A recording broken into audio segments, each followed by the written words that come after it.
गा माता गोमतीन टोगड़ियो गणेश।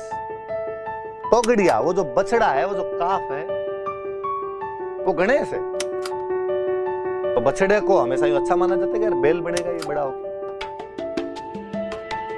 और चूंकि ये अपनी फसलों के साथ जुड़ा हुआ था, इकोनॉमी के साथ जुड़ा हुआ था, मनुष्य की जो भी चीज इकोनॉमी से जुड़ी होती है, मनुष्य उनको बहुत चाहता है।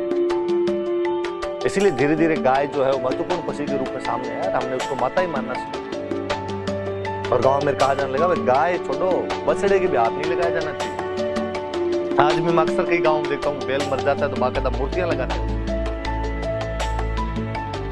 हमने तो सिंधु घाटी सभ्यता थोड़ी सी पढ़ी क्योंकि अपने तो तिथि काम की बातें हैं। फिर मुझे लगता है इंडियन हिस्ट्री के अंदर ये पढ़ाई जाती है खूब सारी, तो खूब सारी बातें वहां पढ़ लेते हैं। तो मैं यहाँ थोड़ी खा भी जाता हूँ उसको, क्या इंडियन हिस्ट्री में पढ़ते हैं तो वहां पढ़ लेंगे, क्यों डबल रिपीट की जाएगी चीजों, वहां समझ में इजीली आएगी। वहां पढ़ोगे कि कुब्बड़ वाले बैल का चित्र तो मोहरों में सिंधु घाटी सभ्यता वालों ने खूब लिखा, खूब चित्र बनाए उसके।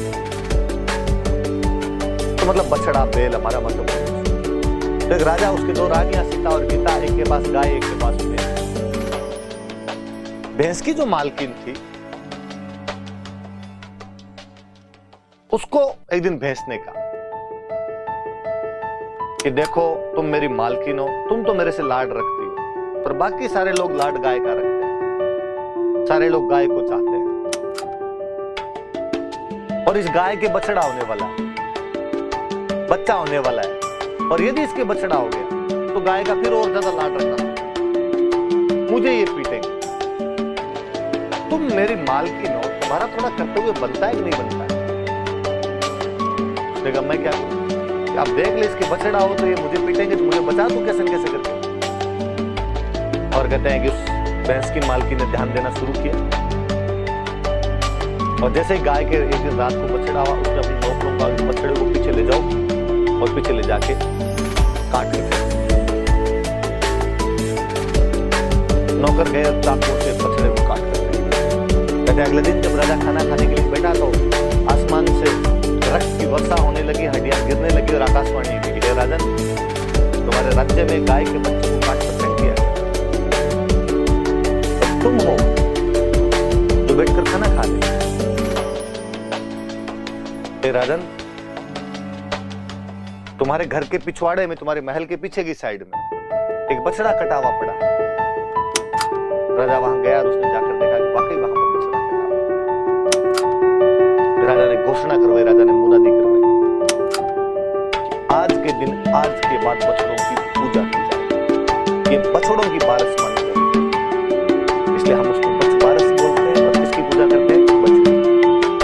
क्योंकि बछड़े को चाकुओं से काट दिया गया, आज के बाद इस दिन कोई भी चाकू का प्रयोग नहीं करेगा।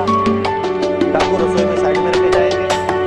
इसे कभी नोटिस करना, बछबारस वाले दिन मम्मी चाकू साइड में रख देती है, रसोई में कुछ भी काटते नहीं है। रातों के सब्जी कैसे बनाते हैं? सब्जी साबुत अनाज बनाया जाता है उसके, और कोई टमाटर वमाटर नहीं डालते उसकी सब्जी में, क्योंकि काट तो सकते ही नहीं आप। बछबारस वाले दिन दो बातें याद रखें कि बछबारस को बछड़े की पूजा की जाती है, एक चाकू का प्रयोग नहीं किया जाता, नाइफ यूज नहीं किया जाएगा, और सांप में जो बछड़ा है उसकी पूजा ये चीजें करनी जाती है। कृष्ण पक्ष की द्वादशी को बछबारस आती है, इस दिन बछड़े की पूजा की जाती है और चाकू का प्रयोग नहीं किया जाता। मम्मी से और पूछना इस बारे में, वो ज्यादा अच्छे से बता पाएंगे, उनकी कहानी और अच्छे से सुनी हुई होगी। इसके बाद आगे अमावस्या।